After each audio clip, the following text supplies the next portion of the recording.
हमारे इंडिया में नहीं आते। जहाँ से तुम्हें रस्सी बांध ले, डोरी बांध ले, अपने बांध ले। अगर मेरी एरिया में आए पिटाई करे, ठीक है। दोस्तों, भारत बांग्लादेश सीमा पर इस समय हालात सिर्फ तनावपूर्ण नहीं बल्कि बेहद संवेदनशील मोड़ पर पहुंच चुके हैं। पिछले कुछ हफ्तों से जिस तरह सीमा पर फेंसिंग, घुसपैठ और कूटनीतिक बयानबाजी को लेकर घटनाएं सामने आ रही थी, उसने पूरे दक्षिण एशिया का ध्यान इस क्षेत्र की ओर खींच लिया है। लेकिन अब जो खबर सामने आई है उसने नई दिल्ली से लेकर अंतरराष्ट्रीय गलियारों तक हलचल मचा दी है, क्योंकि यह मामला अब केवल दो देशों के बीच का सीमा विवाद नहीं रह गया, बल्कि इसे वैश्विक मंच पर ले जाकर भारत पर एक नए तरह का दबाव बनाने की कोशिश शुरू हो चुकी है। सबसे हैरानी की बात यह है कि जिस मुद्दे को भारत अपनी राष्ट्रीय सुरक्षा और सीमा प्रबंधन का आंतरिक विषय मानता है, उसी मुद्दे को अंतर्राष्ट्रीय रंग देने की कोशिश की जा रही है। सवाल यह उठ रहा है कि आखिर भारत की सीमा सुरक्षा से जुड़े फैसलों में बाहरी ताकतों की इतनी दिलचस्पी क्यों बढ़ रही है? क्या यह केवल मानवाधिकार और सीमा विवाद का मामला है या इसके पीछे कोई कहीं बड़ा भू राजनीतिक खेल खेला जा रहा है? यही वह सवाल है जिसने इस पूरे घटनाक्रम को और अधिक गंभीर बना दिया है। तो अचानक उन्हें सिर्फ दुश्मनों की परेशानियां दिखाई देने लगती हैं। अब यह लड़ाई सिर्फ बॉर्डर पर नहीं बची है, बल्कि अब बात सीधे संयुक्त राष्ट्र के गलियारों तक जा पहुंची है, जहां से भारत को घेरने की कोशिश भी शुरू हो चुकी है। लेकिन नई दिल्ली ने साफ संकेत कर दिया है कि इस बार फैसला सरहद तय करेगी, न किसी एयर कंडीशन कॉन्फ्रेंस रूम में बैठे कुछ पक्षपाती चेहरे, बल्कि इस पूरे घटनाक्रम को अब भारत ने अलग ही मोड़ दे दिया है। दोस्तों, भारत और बांग्लादेश सीमा पर आखिर जिस बात का डर था वही होता हुआ इस वक्त दिखाई दे रहा है। बांग्लादेश सीमा विवाद को लेकर के सीधे संयुक्त राष्ट्र यानी कि यूएन के दरवाजे पहुंच गया है। Advance in human right we witness general black sliding of certain rights. और जरा इस वैश्विक संस्था का दोहरा रवैया देखिए। इसने ना तो इस गंभीर मुद्दे पर कोई आधिकारिक बैठक बुलाई और न ही इस पर कोई निष्पक्ष वोटिंग कराई, बल्कि सीधे तौर पर भारत की सुरक्षा से जुड़ी इस अहम तार की फेंसिंग के काम को तुरंत प्रभावित रूप से रोक लगाने का फैसला अपना सुना दिया। पर्दे के पीछे चल रही इन बातों को अगर ध्यान से समझें तो इस पूरे घटनाक्रम में सबसे बड़ा हाथ अमेरिका का सामने आ चुका है। अगर आप इस इतिहास और यूएन के पुराने रिकॉर्ड्स को उठाकर देखेंगे तो हमेशा से साफ पता चल जाएगा कि अंतर्राष्ट्रीय संस्था अक्सर वही रुख अपनाती हैं जो महाशक्तियां चाहती हैं। यही बड़ी वजह है कि पीएम मोदी ने कई बार अलग अलग अंतर्राष्ट्रीय मंचों से खुले तौर पर इसके पक्षपातपूर्ण रवैये का कड़ा विरोध किया है। लेकिन अपनी सीमाओं को सुरक्षित करने की इस जंग में आज कूटनीति स्तर पर इसका बड़ा दबाव भारत के सामने फिर से खड़ा किया जा रहा है। लेकिन अब सबसे बड़ा गंभीर सवाल यह है कि भारत अब आगे क्या करेगा? नई दिल्ली इस वैश्विक संस्था के किसी एक तरफे निर्देश के सामने झुकेगी या फिर राष्ट्रीय सुरक्षा को सर्वोपरि रखते हुए सरहद पर अपना काम भारत उसी रफ्तार से करेगा जैसे कि कल तक होता रहा था? क्या रक्षा पर और अपनी सरहद पर भारत उसी तरीके से अपने बीएसएफ जवानों को मुस्तैद रखेगा जो कल तक मुस्तैद थे? सच्चाई तो यह है कि दुनिया की कोई भी बड़ी ताकत दिल से यह नहीं चाहती है कि भारत अपने पड़ोसी देशों के साथ चल रहे पुराने सीमा विवादों को हमेशा के लिए सुलझा ले, क्योंकि वे बहुत अच्छे से जानते हैं कि हिंदुस्तान वैश्विक पटल पर उलझाकर रखना बहुत जरूरी है, क्योंकि अगर ऐसा नहीं किया गया तो उसकी तरक्की की रफ्तार को धीमा कर पाना नामुमकिन हो जाएगा। यही सबसे आसान रास्ता है और इसी के साथ अवैध घुसपैठ का भी, और यही अब एक आखिरी रास्ता बचा है। अगर यह पूर्वी रास्ता भी पूरी तरीके से सील कर दिया गया तो सीमा पर बैठे पार हुड़दंगियों और गैरकानूनी तत्वों का पूरा तंत्र ध्वस्त हो जाएगा। असल में वे इसी रास्ते से होने वाली हर हरकत की तस्करी नहीं कर सकते, जिससे न सिर्फ उन असामाजिक तत्वों को बल्कि उनके पीछे बड़े बैठे आकाओं का भी दाना पानी पूरी तरीके से बंद हो जाएगा अगर भारत ने इसे रोक दिया तो। आखिर अमेरिका और अन्य वैश्विक ताकतें बांग्लादेश के कंधे पर बंदूक रख करके भारत को क्यों घेरना चाह रही हैं? और इस अंतर्राष्ट्रीय दबाव के बीच हमारी सुरक्षा एजेंसियों और दिल्ली के गलियारों में इस समय कौन सी बड़ी जवाबी प्लानिंग तैयार हुई है, जिसे सुनने के बाद आपके पैरों तले से भी जमीन खिसक जाएगी और यूएन को भी बहुत बड़ा झटका भारत की तरफ से लग जाएगा। सबसे बड़ा सवाल यह है कि अगर भारत यूएन की बात मानने से इनकार कर देता है तब क्या होगा? और भारत ऐसा कर रहा है। जी हां, आज इस बेहद खोजी और रणनीतिक रिपोर्ट में हम आपको ग्राउंड जीरो यानी कि 11 जमीनी हकीकतों से रूबरू कराएंगे और बताएंगे कि अब भारत के पास क्या विकल्प इस वक्त बचा हुआ है और भारत किस विकल्प पर इस वक्त काम कर रहा है। और जो जमीनी हकीकत इस वक्त सामने आई है वो अक्सर बहुत अलग सामने आ रही है। अगर आप भी मानते हैं कि देश की सुरक्षा के आगे किसी बाहरी संस्था के दबाव मायने नहीं रखते तो इस वीडियो को अभी लाइक कर दीजिए, कमेंट बॉक्स में अपनी अटूट देशभक्ति के साथ जय हिंद जरूर लिखिएगा। विस्तार समझते हैं इस पूरे वैश्विक चक्रव्यूह को। दोस्तों, अब हमें समझना होगा कि आखिर अचानक ऐसा क्या हुआ कि पूरे मामले में अमेरिका का नाम सामने आने लगा। अगर आप ग्लोबल पॉलिटिक्स की बारीकियों पर नजर रखें तो आपको समझ आएगा कि अंतर्राष्ट्रीय मंचों पर कभी भी कोई घटना यूं ही नहीं होती। हर कदम के पीछे बहुत बड़ी स्क्रिप्टेड पहले से लिखी हुई होती है। आइए इस खेल की क्रोनोलॉजी को समझते हैं। जैसे ही भारत ने अपनी पूर्वी सीमा पर फेंसिंग का काम तेज किया, वैसे ही कुछ वैश्विक ताकतों के कान खड़े हो गए। बात सिर्फ एक देश की सरहद की नहीं है, बात इस पूरे उपमहाद्वीप पर अपना प्रभाव बनाए रखने की कुछ पश्चिमी विश्लेषक इस बात को अच्छी तरह से समझ रहे हैं कि अगर भारत ने अपने इस हिस्से को पूरी तरीके से सील और सुरक्षित कर दिया तो क्षेत्र में किसी भी तरीके की बाहरी दखल अंदाजी की गुंजाइश हमेशा के लिए खत्म हो जाएगी। और यही कारण है कि उनका डर अब साफ तौर पर भड़कता हुआ यहाँ पर दिखाई दे रहा है।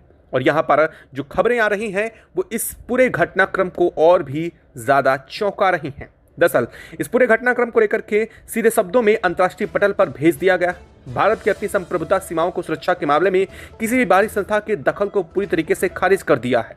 सरहद पार पर फेंसिंग का यह काम किसी भी दूसरे देश को नुकसान पहुंचाने के लिए नहीं, बल्कि भारत अपने नागरिकों की सुरक्षा, अवैध घुसपैठ को रोकने और सीमा पार से होने वाली अवैध गतिविधियों के लिए कर रहा है। हमेशा के लिए समाप्त किया जा सकता है।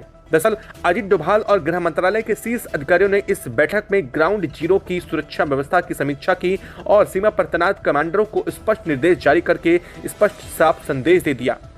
सरहद पर भारत की सुरक्षा से जुड़ी किसी भी बुनियादी संरचना के निर्माण कार्य की रफ्तार 1 सेकंड से धीमी नहीं होनी चाहिए। भारत ने स्पष्ट कर दिया, अंतर्राष्ट्रीय मंचों पर कूटनीति मोर्चों को संभालने की जिम्मेदारी विदेश मंत्रालय ने अपने हाथों में ली है। वहीं जमीनी स्तर पर किसी भी अप्रिय स्थिति से निपटने के लिए एक अभूतपूर्व सुरक्षा चक्र तैयार कर दिया गया है।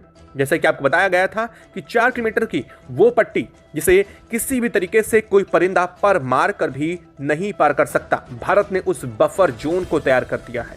और यह बफर जोन इस वक्त इन देशों के सीने में सांप लौटने के बराबर काम कर रहा है। दरअसल जैसे ही यूएन में इस बात को लेकर के भारत ने बात रखी कि वह अपने इस 4 किलोमीटर की पट्टी को अपनी बॉर्डर से सटे हुए इलाकों पर पूरी तरीके से एक्टिव कर रहा है, इसके बाद से यूएन में मानो हड़कंप मच गया। इन देशों को जो अपने पक्षपाती रवैये से दूसरे देशों के साथ खड़े होकर के भारत को नीचा दिखाने की कोशिश कर रहे थे, इस बात से ही सीने में सांप लौट गया। उन्हें समझ आ गया कि भारत अगर यह 4 किलोमीटर की अपनी सुरक्षात्मक पट्टी को तैयार कर रहा है, इसका साफ मतलब यह है कि इसके बाद यहां से परिंदा भी पर नहीं मार सकेगा, क्योंकि पूरी दुनिया बेहतर जानती है कि बीएसएफ की ताकत क्या है। और बॉर्डर सिक्योरिटी फोर्स अगर 4 किलोमीटर के दायरे पर लगा दी गई है, इसका मतलब यह है कि यहाँ पर गुजरने वाली हवा भी उनसे होकर के गुजरेगी। वहीं जमीनी स्तर पर अब इस पूरी घटना को निपटने के लिए अब भारत ने जो यह सब कुछ तैयार किया है वह बेहद तेजी से एक्टिव है। अगर इस पूरे घटनाक्रम को लेकर के भारत अंतर्राष्ट्रीय मंच के किसी भी एक तरफा निर्देश को मानने से इनकार कर दिया है, तो अंतर्राष्ट्रीय नियमों के अनुसार यह वैश्विक संस्थाएं भारत के खिलाफ क्या कदम उठा सकती हैं? क्या वाकई ये संगठन मिलकर के हमारे देश पर कोई बड़ी पाबंदी लगा सकते हैं, या फिर सिर्फ एक कागजी डर है? आइए इसके पीछे की पूरी कूटनीतिक कानून को बहुत सरल शब्दों में आपको समझाते हैं। अंतर्राष्ट्रीय नियमों के मुताबिक अगर कोई देश इस संस्था के निर्देशों की अनदेखी करता है तो उसके खिलाफ 3 तरह के कदम उठाए जा सकते हैं। पहला कदम कूटनीतिक निंदा और प्रस्ताव। सबसे पहले इस मंच पर भारत के खिलाफ एक निंदा प्रस्ताव लाया जा सकता है, जहां कुछ देश मिलकर के भारत के इस कदम की आलोचना करेंगे, लेकिन इतिहास गवाह है कि ऐसे प्रस्तावों का भारत जैसे मजबूत देशों के जमीनी स्तर पर कोई भी प्रभाव नहीं पड़ता। दूसरा कदम आर्थिक प्रतिबंध है। सैद्धांतिक रूप से नियमों का उल्लंघन करने पर किसी भी देश पर व्यापारिक या आर्थिक प्रतिबंध लगाए जाने की सिफारिश की जाती है, लेकिन आज का भारत दुनिया की 5वीं सबसे बड़ी अर्थव्यवस्था है। वैश्विक बाजार सप्लाई चेन इस कदर से भारत पर निर्भर है कि कोई भी बड़ा देश खुद का नुकसान करा करके भारत पर आर्थिक प्रतिबंध लगाने का जोखिम कभी नहीं उठाएगा। तीसरा और सबसे बड़ा कदम सुरक्षा परिषद का दखल देना। किसी भी दंडात्मक कार्यवाही को जमीन पर उतारने के लिए मामला अंततः सुरक्षा परिषद के पास जाता है और यहीं पर विदेशी ताकतों का यह पूरा चक्रव्यूह ताश के पत्तों की तरह ढह जाता है। सुरक्षा परिषद में किसी भी बड़े एक्शन के लिए 5 स्थायी सदस्य देशों की सहमति जरूरी होती है।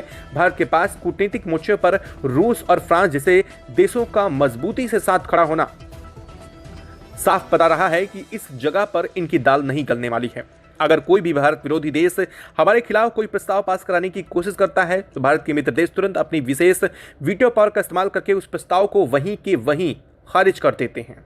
यानी साफ शब्दों में कहें तो अंतर्राष्ट्रीय नियमों की आड़ में भारत का बाल भी बांका नहीं कह सकता है। यह वैश्विक संस्थाएं केवल उन्हीं देशों पर अपना हुक्म चला सकती हैं जो आर्थिक और सैन्य रूप से कमजोर होते हैं। आज की आत्मनिर्भरता और मजबूत भारत अपनी राष्ट्रीय सुरक्षा के फैसलों को किसी भी अंतर्राष्ट्रीय दबाव के तहत बदलने वाला नहीं है। तो दोस्तों, अब मन में यह विचार आना बेहद स्वाभाविक है कि इतिहास में जब भी किसी देश ने संयुक्त राष्ट्र यानी यूएन के एक तरफा आदेशों को मानने से इनकार कर दिया है तो उसके बाद उसका अंजाम क्या हुआ है। क्या वाकई यूएन के पास इतनी ताकत है कि वह किसी देश को अपने फैसलों के आगे झुका सके? अगर हम वैश्विक इतिहास के पन्नों को पलट कर देखें तो ऐसे कई बड़े उदाहरण मिले हैं जहां दुनिया के शक्तिशाली देशों ने इस संस्था के निर्देशों के रद्दी के टुकड़े को डस्टबिन में डाल करके और फेंक दिया है। यानी यूएन चाहकर भी इनका कुछ नहीं बिगाड़ सका है। पहला और सबसे बड़ा उदाहरण अमेरिका खुद है। खुद को वैश्विक शांति का मसीहा कहने वाला अमेरिका ने कई बार इस अंतर्राष्ट्रीय मंच के फैसलों को ठेंगे दिखा रखे हैं। जब इस संस्था ने साल 2013 में इराक पर सैन्य कार्रवाई की अनुमति देने से साफ इनकार कर दिया था, तब अमेरिका ने इसके निर्देशों की परवाह किए बिना भी अपने कदम आगे बढ़ा करके इस पर कार्रवाई की थी। उस समय भी यह संस्था मूक दर्शक बनी तमाशा देख रही थी, क्योंकि वह बहुत अच्छे से जानते थी कि वाशिंगटन पर कोई भी पाबंदी लगाना उसके बस की बात तो है नहीं। दूसरा बड़ा उदाहरण इजराइल है। मध्य पूर्व के इस छोटे से देश के खिलाफ इस अंतर्राष्ट्रीय मंच ने अब तक दर्जनों निंदा प्रस्ताव पारित किए हैं। सरहद की सुरक्षा और अपनी संप्रभुता के मामले में जब भी संस्था ने इजराइल को रोकने की कोशिश की, उसे हर बार इन प्रस्तावों को सिरे से खारिज कर दिया। इजराइल ने साफ कर दिया कि उसके नागरिकों की सुरक्षा किसी भी अंतर्राष्ट्रीय कागजी दस्तावेज से कहीं ज्यादा महत्वपूर्ण है और आज तक यह संस्था इजराइल का कुछ भी नहीं बिगाड़ सकी है। तीसरा उदाहरण है चीन और रूस। दक्षिण चीन सागर के विवाद को लेकर के अंतर्राष्ट्रीय ट्रिब्यूनल ने चीन के खिलाफ फैसला सुनाया तो बीजिंग ने उस फैसले को मानने से साफ इनकार कर दिया था और ठीक इसी तरह जवाब रूस ने भी इस मंच के किसी भी लाए हुए प्रस्ताव का अपनी शक्ति पर किसी भी तरीके से लागू होने से साफ इनकार पहले भी कर चुका है। सभी ऐतिहासिक उदाहरणों से एक बात स्पष्ट हो जाती है कि यहाँ अंतर्राष्ट्रीय संस्था केवल उन्हीं देशों पर अपना दबाव बना पाती है जो आर्थिक और सैन्य रूप से कमजोर होते हैं। लेकिन जब बात भारत जैसे परमाणु संपन्न दुनिया की 5वीं सबसे बड़ी अर्थव्यवस्था और बेहद मजबूत सैन्य संगठन के साथ एक बड़े आकार की जनसंख्या के साथ के देश की बात आती है तो कूटनीति और नियम सारे धरे के धरे रह जाते हैं। भारत का इतिहास भी यही रहा कि हमने वैश्विक शांति का सम्मान किया, लेकिन जब बात हमारे देश की सीमा सुरक्षाओं को लेकर के आई, हमने तार फेंसिंग को रोकने की साजिश रची जाएगी तो दिल्ली बिना किसी हिचकिचाहट के इन पक्षपात पूरक निर्देशों को दरकिनार करते हुए अपना काम जारी रखेगी। और भारत ने अपना फैसला स्पष्ट करते हुए सुना दिया है। भारत ने साफ कहा है कि ना तो बॉर्डर पर चल रही फेंसिंग की कार्रवाई में एक भी सेकंड की रुकावट आएगी और ना ही यहाँ पर किसी भी तरीके की घुसपैठ को जारी रखने की अनुमति दी जाएगी। और यही वजह है कि इस पूरे घटनाक्रम के बाद यूएन में बात रखने के बाद जैसे ही बांग्लादेश को यह बात समझ में आ गई कि इससे पूरे घटनाक्रम और उसकी इस पूरी मेहनत से भारत का कुछ भी नहीं बिगड़ने वाला है, तुरंत बीजीबी के सैन्य चीफ को भारत भेजने के निर्देश दिए गए। भारत भेजने के पीछे सीधा कारण था कि भारत की इस वक्त की जा रही सख्त कार्रवाइयों पर कुछ नरमी बरते और यही वजह है कि इस वक्त भारत की तरफ बीजीबी चीफ दौड़े चले आ रहे हैं। दरअसल ये वही चीफ हैं जो बीते एक हफ्ते पहले तक भारत की फेंसिंग का विरोध कर रहे थे। ये कह रहे थे कि भारत जल्द ही अपनी फेंसिंग रोके वरना हम सैन्य कार्रवाई करेंगे और भारत के इस बांग्लादेश बॉर्डर पर किसी भी तरीके की बीएसएफ की मूवमेंट को तुरंत न्यूट्रलाइज करेंगे। और अब वही भारत के सामने गिड़गिड़ाने को मजबूर हो चुके हैं। दरअसल कल रात ही इस बात को लेकर के खबर सामने आई कि इस पूरे घटनाक्रम में जिस तरीके से हाथ निकल करके सामने आया है, बीजीबी चीफ भारत आने की तैयारी कर रहे हैं। भारत को इस पूरे चीज का लेकर के भारत के रक्षा मंत्रालय को नोटिस जानकारी भेजी गई कि वहां पर बातचीत के दौर को शुरू करने की कोशिश की जा रही है। जैसे ही बात रक्षा मंत्रालय को पहुंची, रक्षा मंत्रालय ने भले ही इस बात का स्वागत जरूर किया है, लेकिन भारत ने साफ कर दिया है कि बीजीबी चीफ अगर बॉर्डर पर फेंसिंग से जुड़ी हुई कोई मांग लेकर के आ रहे हैं तो बेहतर यही होगा कि वो इस मांग को लेकर के वापस लौट जाएं।